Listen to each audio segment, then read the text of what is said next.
Hey everybody, Brett from AstartesGaming here, back with a first look at The Last Federation. So there's a Steam sale going on in case you didn't know, and The Last Federation is currently on sale for 70% off. It's $5.99 rather than, I think, $19.99 is the normal price. So if you're ever curious about this game, now would be the time to pick it up. I am doing this video partly because I was curious about it, and the developers were nice enough to give me a press copy. But as always, I don't accept any kind of compensation for these things other than just the game to play it. So I'm not being paid for my opinion. This opinion is 100% my own. And I will be 100% honest with you guys about what I think of the game. If there's something I don't like, I will be happy to tell you. If there's things I do, I will be more than happy to tell you. So with that said, let's go ahead and actually, before we jump in, there's currently two expansions out for the game, or DLCs, whatever you prefer to call them. Betrayed Hope was the first one. Lost Technologies is the second. Lost Technologies just came out on November 11th of this year, so that one's still pretty new. If you had played the game previously and then left it, you may want to come back and take a look at that. So basically, the premise of this game, you are one of a race of sea serpents like this who were betrayed. And so the point of the game, or at least the campaign, is to sort of gain power through creating a federation, hence like the Last Federation. And there's several ways you can do that, but for me to explain it, we should probably jump in and I can show you better than I could tell you, I suppose. So we'll do that in a second here. I have played this game briefly just to familiarize myself with it, so I'm not a total noob. I'm still mostly a noob, but I know a little bit about what I'm doing now. But the whole point of a first impressions video is for it to be mostly blind, so I didn't want to become a master at the game and, you know, yeah, you get it. So let's go ahead and quick start here. Easy, sure, I could probably use that. Standard Federation formation. Your objective is to form a solar federation that unites all surviving races. This is the main gameplay mode from the base game. So as I said, you're trying to form a federation. There are other ones though. We'll look at those briefly here. So Betrayed Hope. Your objective is to destroy all 8 other races, capturing their planets for yourself, and planting clone eggs on the surface that will eventually form a new hydral civilization. Unfortunately, not with a lot of genetic diversity, but one problem at a time. So if you don't like the idea of trying to unite the galaxy, you can instead conquer it for your own. Invasion, which is... these are also part of the Betrayed Hope DLC, in case you're wondering, and then there is a Lost Technologies one. So Invasion. The Federation has already been formed and has survived for several hundred years in relative peace. As an extremely long-lived being, you've been alive to witness the entire thing from the edges of civilization. Unfortunately, what you are now seeing does not look good. The time of peace between the races seems to be coming to an end, with new strife breaking out, and worse, a new alien threat from outside the solar system threatens all. So if you've already played the standard Federation formation, this is sort of like part 2, a continuation that you can play, and, you know, keep things fresh if you're tired of forming the Federation or destroying it. Well, not destroying it, but destroying everybody who would be part of it. And then we have Tech Race. Your objective is to research all the technologies available to you before any other race does the same, and before any race takes over the entire solar system. The most advanced technologies confer unimaginable power, but you'll need to snap up all of the lesser ones as well. Be careful who you work with to gain new techs, and potentially rotate around who you work with in order not to boost any one race too much. So that's just another little sort of like tweak on the base game to give you something else to do if you're tired of diplomacy. We are going to do the standard Federation formation for now. I'm going to skip through this. If you're interested in the background of the game, I definitely recommend that you check it out and read through it. It's pretty interesting. So you're basically playing as these giant like sea serpents who were betrayed and mostly wiped out. So it's going to take us through combat really quickly. You can press Q to stay where you are, or you can let's zoom out so we see what's going on here. We want to head that way. So it's sort of turn-based real-time strategy. It's not like a paused. Well, it is paused. Sorry, it is paused real-time. So every hang on. I'm gonna skip through this. So every move that you make, once you've completed that move, the game will auto-pause and basically ask you what you want to do now. So let's go ahead and do that. We're gonna auto-fire and swing around here. I honestly think the game really shines in the combat. Well, I'll describe the campaign when we get there. But the combat's a lot of fun. There's different fire options here. You have auto fire, where it's just going to pick targets for you and shoot. You can select targets if you like. So if I wanted to focus fire down the big guy rather than the little guys, I could do that. Fire at exact points, so you can fire at a specific spot on the map rather than a specific target. And you can hold fire. There's different weapons, so you can fire your minigun, energy blaster, or gravity lance, and those will do different damage. Different damages depending on what types of targets you're shooting at, and they also have different rates of fire and things like that. We'll probably just stick with the minigun for the time being, but I'll show you the other ones. And then there are other things that you can do in combat. They haven't opened that up to us yet. I'm sure they will during this tutorial though, but they're up here. You can basically redirect power to your weapons or your shields or to your engines depending on what you're trying to do. We'll continue to auto fire here. I'm just going to kind of strafe around them. Let's keep that minigun going. It seems to be doing the job. Actually, you know what? Let's go like that. I'm just going to kind of keep skirting around the outside here. And let's go with the energy blaster. We'll see what that looks like. Destroy. Okay, so 2 flagships. Enemy shields are down. Okay.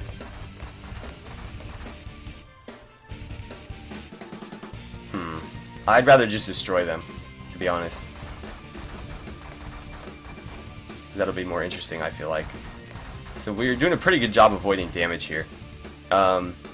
It's sort of, this game sort of reminds me of like a turn-based bullet hell, and you probably picked up on that just from watching. But yeah, so you can actually like duck between the enemy's fire if you're good. So like right here, he fired this thing that exploded. I could turn and avoid these like that. We're gonna swing right into these though if I'm not careful. I'm gonna move to here and try to sort of scoot right in between them. I wasn't quite quick enough there. I'm gonna head back to the platform here. Oh, okay. So now we have power management. The tutorial tooltips are actually pretty funny if you read them. I'm already familiar with this though, so I'm gonna skip it. So, like I was saying, you can revert power to your shields or whatever you need. I'm gonna swing back this way. I think the minigun was more effective, so I'm gonna go back to that. And we're gonna get ourselves out of this mess. So he's down. Keep moving this way. But as far as space-based combat goes, this might be my favorite that I've seen so far. While this game isn't a 4X, there are some superficial comparisons you can make, and my biggest issue with Space 4X games is the combat. I hate it, and that's usually the reason why I give up games like Sins of a Solar Empire or games like that. I just don't enjoy the combat, and this, I feel like, especially if you were controlling multiple ships, would be a great alternative to the combat in a game like that. This game is not a 4X like I said, but it is a strategy game with multiple layers. We will hopefully be looking at those as soon as I finish this combat. We have one... Okay, we got him. We destroyed him, so we're good. Okay, so contract complete. Blah, blah, blah, blah, blah. I'm not going to worry too much about this. It'll tell you basically everything that resulted of that mission, but since this is just the first look, we don't care how long this mission goes.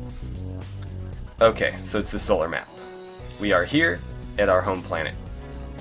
This is the galaxy of which we are trying to form a federation. It'll show you everything you need to know about the planets right here. This is our influence right now. We are in pretty poor influence with everybody. If you hover over the race here, it'll tell you what they are, what they're like, and you can hover over the planet, telling you everything you really need to know about the planet. So let's see. This is the basically how compatible they are with their current planet. The most important thing that you will find hovering over the planet, though, is if you look at the second line there, they are not yet spacefaring. And what that means is if I want to increase my influence with them, something I could do is help them become spacefaring. So that would basically make me very popular with them. However, all of the races that are already spacefaring, which apparently not a lot of them are. None of them are, okay. Are they? They might be.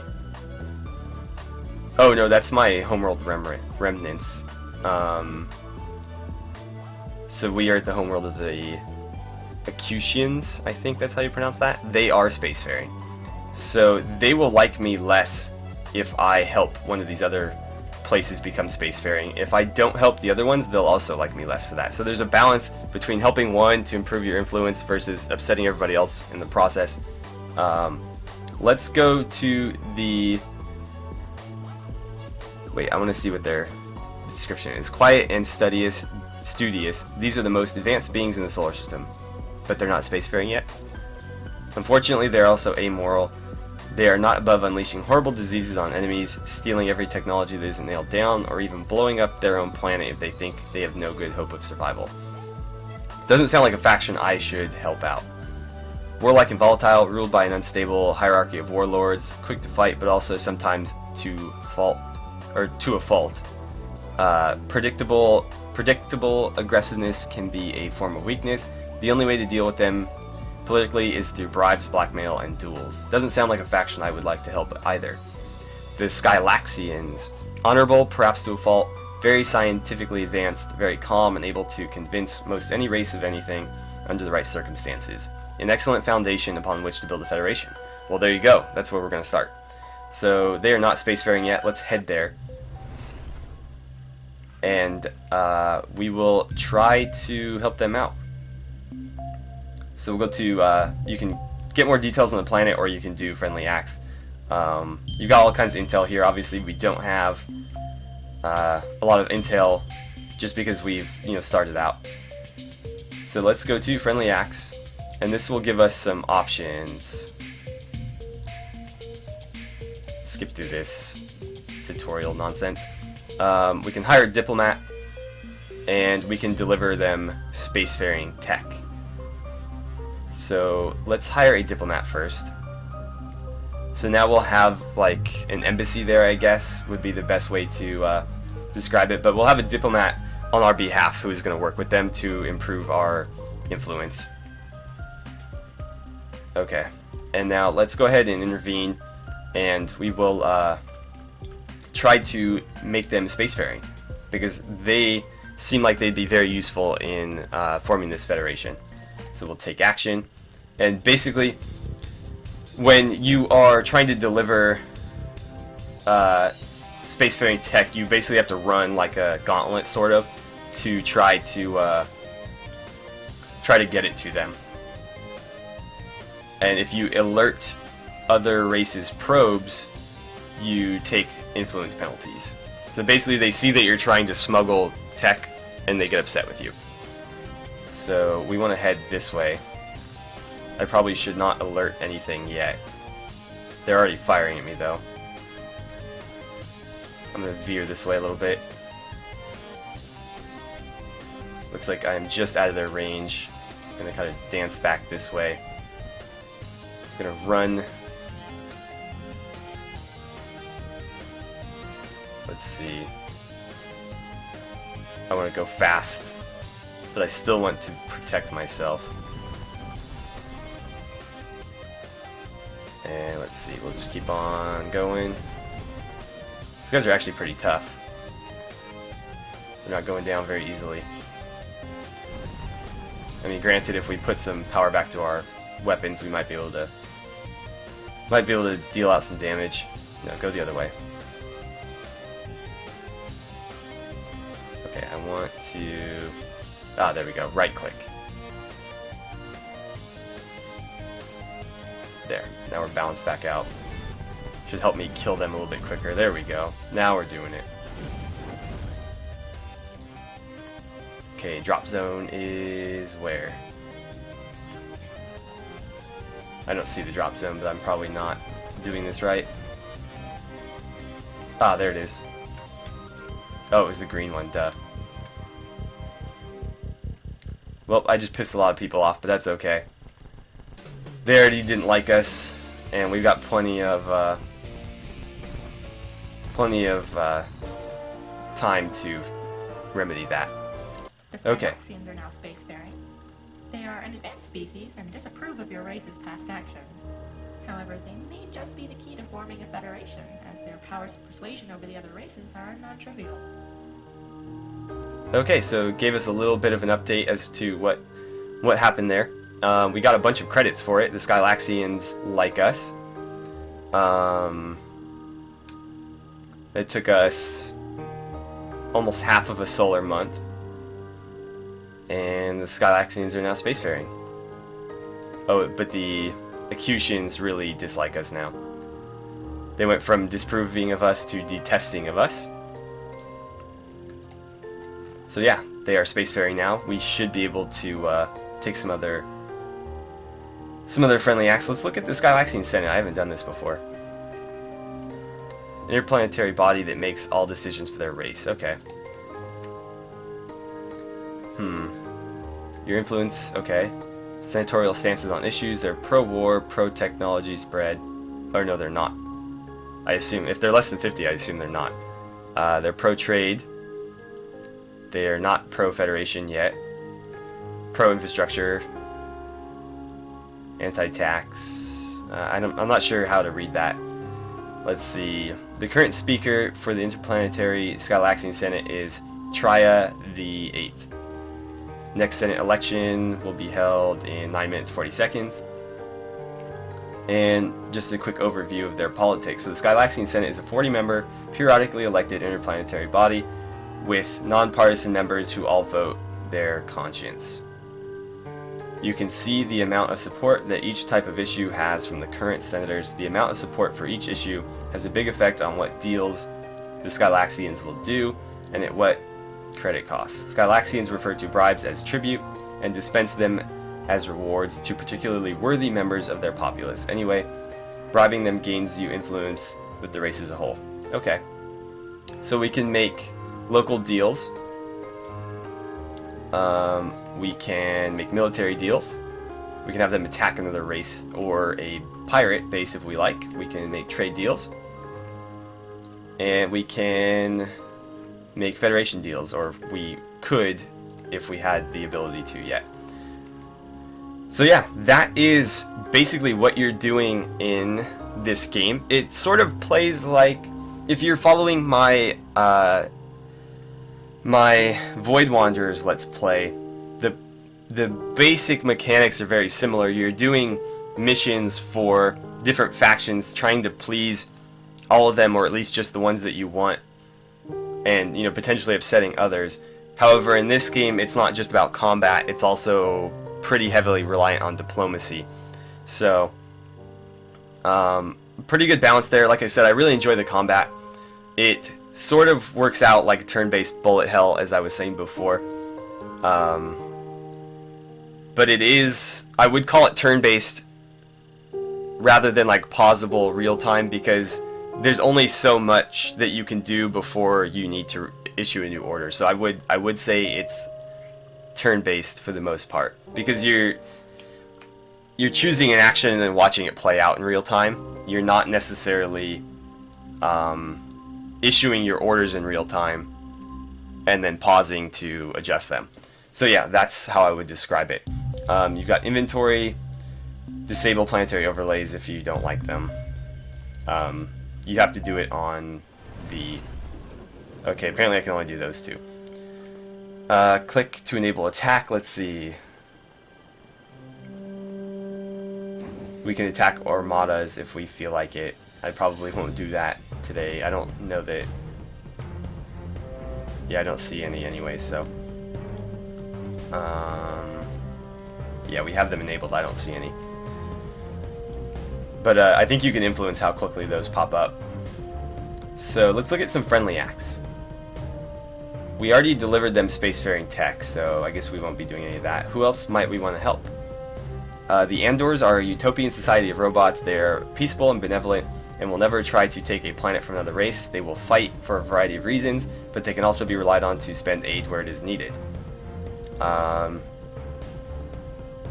They are spacefaring from the looks of it. These guys, these two right here, are still not, so maybe we should go help them out. Communist agrarians, weak, furry, and rather resembling barn owls. That's an interesting race. Usually very easy to sway with your wishes, but they are absolutely pathetic in ground combat and not always the best in spacefight. They are quite good at suicidally bombing the heck out of enemy planets, though, so there's that. I really enjoy a lot of the text in this game. It's written very witty, and I like that. Let's head over here and see if we can't make them spacefaring. They seem like they would be easy to influence, and so we'll get them early on and sort of have them be the foundation. Like, these two can be the foundation of our Federation, because we can pretty much get them to do anything we want. So let's hire a diplomat for them as well, and then we will deliver them some space tech. And so where is our target? There. So we got to be very cautious here. We can upset the faction that we just made spacefaring if we hit the blue. Oh no, the blue is the I think the blue is the debris here. So yeah, let's try to avoid upsetting anybody. I might just go full engines and shields here and just go for the objective, because they are not going to be able to take me down before I get there.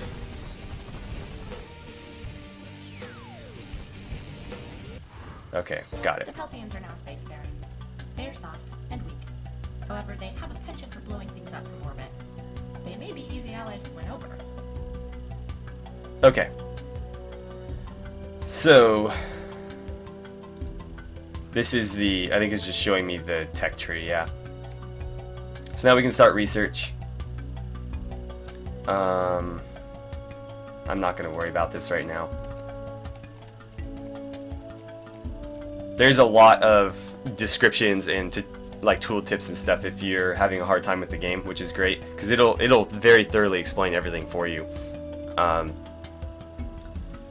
Because there are a lot of nuances to this game. There's an incredible amount of depth, if that's what you're looking for. So we got a bunch of credits for that. And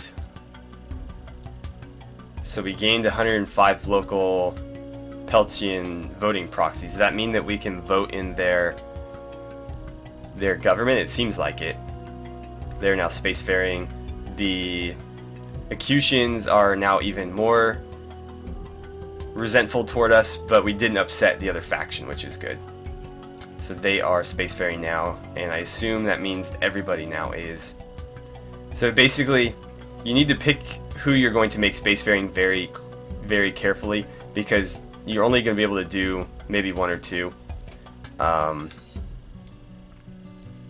only one or two, meaning that there's certain factions that you can get very easy influence with. The others are going to require more work, so you basically need to decide like who the basis of your federation is going to be. Now that we're here, let's click on their planet, and so this one is the Pelchian Collective rather than the Skylaxian Senate.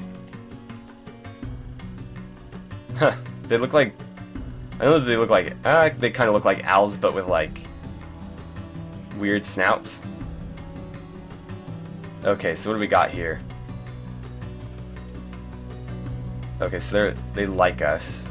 Each planet belonging to the Pelchians has its own collective, with a spokes-Peltian that acts as an organizer only. Dealing with the Pelchians is very unusual, however. They have no interest in anything that your credit can yield. The only thing that matters to them are their own voting proxies, which you can earn by doing friendly actions for them. So yeah, we can basically vote in their government. Basically, every time you earn 10 influence with them, you'll also earn 1 voting proxy. Oh, you can also bribe the spokes Peltian to gain voting proxies too. A little corruption never hurts. Okay. On this planet, you currently hold 55 voting proxies. Uzol will happily cash in any voting proxies you may have on its planet, but your proxies are no good on any other Pelchian worlds that may exist. Got it. Okay. So let's see, any local deals? Accelerate warship mobilization, colonize moon. Right. So, for example, I'm just going to throw like a plan of action out here, because obviously we're going to be out of time very shortly. So, I won't be able to play through a whole campaign for you guys. Unless that's something you want to see, I'd be happy to do a let's play of this game if you guys are interested. So let me know that. But for example, say like we don't want to help the Burles. They're too warlike. They're too aggressive. We just don't want to be dealing with them. What we could do is we could influence the Skylaxians to build more warships, and then we could influence them or bribe them to attack the Burles and potentially take that planet for their own. If we were able to do that, and the Skylaxians were already part of our federation, these guys would no longer be an issue, and now we would have even more Skylaxian influence in our little solar system here, or galaxy, or whatever this is supposed to be. It looks like a solar system, but it might not be. Yeah, I think it is. I think that's like the sun or star, whatever that is. This looks like a solar system, and they all have roughly the same orbit. But anyways, yeah, so you can try to be diplomatic with everybody. I imagine that probably wouldn't work all that well. Or you can be diplomatic with a handful of factions and then use them to conquer other factions for you. So yeah, that is pretty much this game. Let's look at our tech really quickly. So this shows basically what tech is available to whom. I believe you can also research from here. No, this is just the sort of like this just keeps track of it basically. So this tells you who has what tech. I imagine this would be very handy for deciding who you want to sell tech to.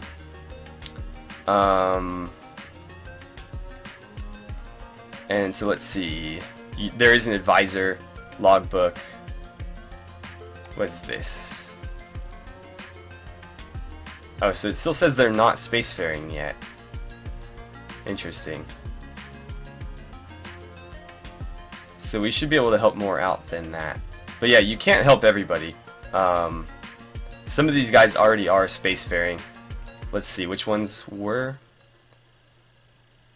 The Acutians are... So just those two. Oh, and the pirates. Okay. Interesting.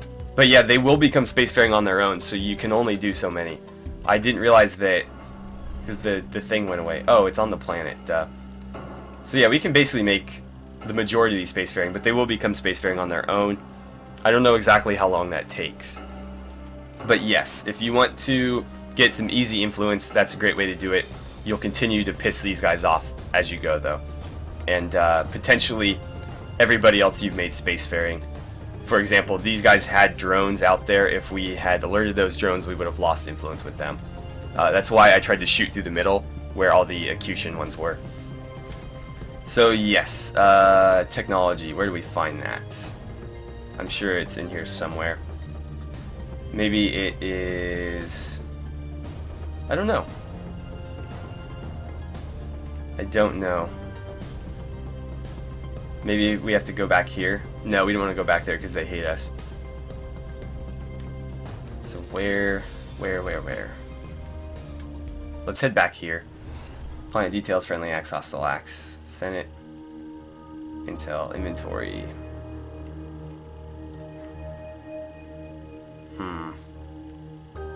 I imagine it's got to be from here. So let's see. This technology will directly benefit your capabilities, but you do not have it yet.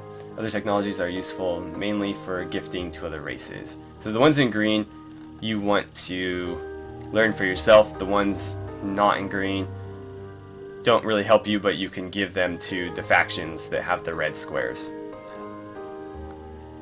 So how do we research?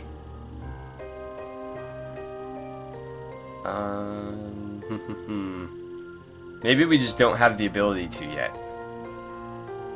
Because there is a box missing. I think maybe that's what it is. We just don't have it yet. I'm gonna operate on that assumption because there's a lot of boxes missing from the menus here. There's obviously one here, this whole column, and then several here. So as you go on, you'll unlock more and more. Maybe we need to like retake this in order to do it or something, because this is where the Hydrals were from, which is the race that we're playing as. But yeah, I think that's a pretty decent overview of the game. Hopefully it was enough for you guys to decide whether or not you're interested in picking it up.